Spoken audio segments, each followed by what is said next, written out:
Pertama ingin saya lakukan adalah bagaimana menjadikan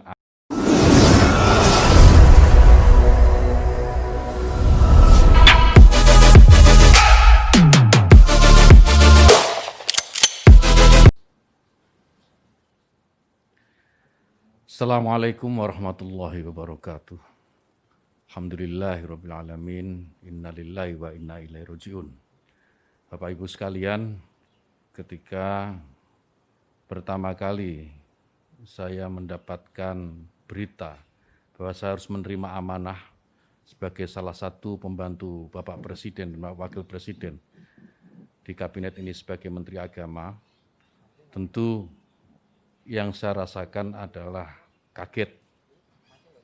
Karena dalam mimpi yang paling liar saya tidak pernah membayangkan menjadi Menteri Agama.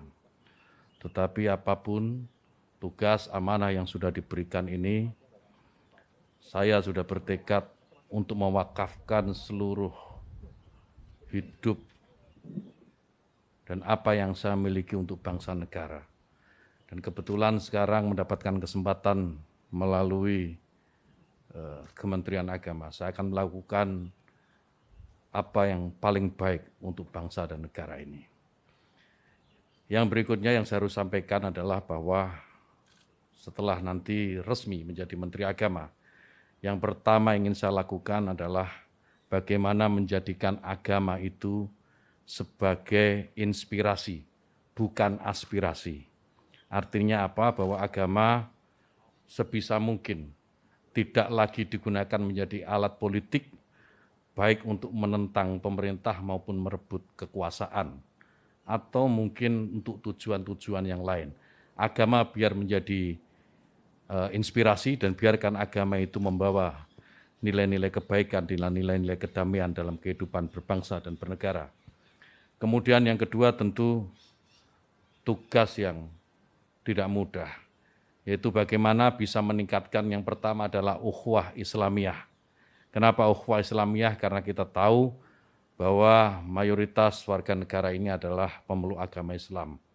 Maka negara ini akan damai, negara ini akan tentram jika sesama Muslim, sesama umat Islam ini memiliki ukhuwah atau persatuan di antara mereka. Yang kedua, meningkatkan ukhuwah watoniyah atau persaudaraan sesama warga bangsa. Kenapa ini penting? Karena kita tahu bahwa Indonesia ini merdeka, Indonesia ini lepas dari jajahan kolonial, itu karena perjuangan oleh semua agama, bukan hanya Islam.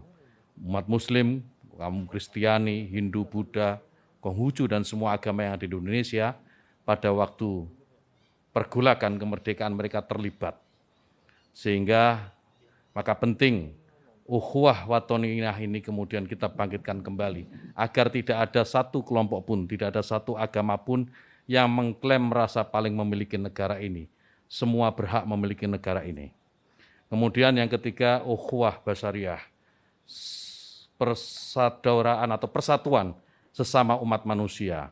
Saya sering mengutip dalam beberapa kesempatan apa yang disampaikan sahabat Nabi, sahabat Ali karamallahu wajhah, bahwa mereka yang tidak saudara dalam iman adalah saudara dalam kemanusiaan.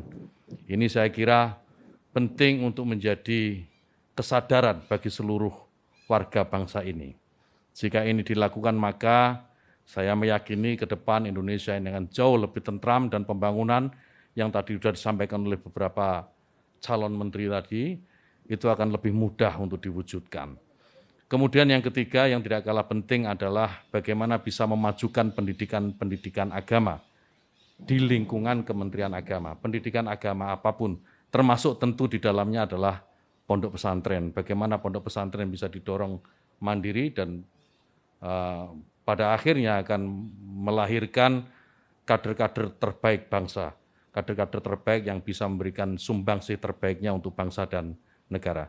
Saya kira demikian. Yang terakhir, mohon doa restu Bapak Ibu sekalian dan seluruh rakyat Indonesia agar amanah ini bisa saya laksanakan dengan sebaik-baiknya, istiqomah dalam kebaikan dan tentu saja membawa kemajuan bagi bangsa dan negara. Allahumma muwaffiq ila aqwamit thoriq. Wassalamualaikum warahmatullahi wabarakatuh.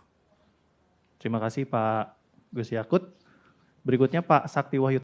Jangan lupa subscribe-nya sedulur ya, dan like, komen, serta di-share ke teman Anda.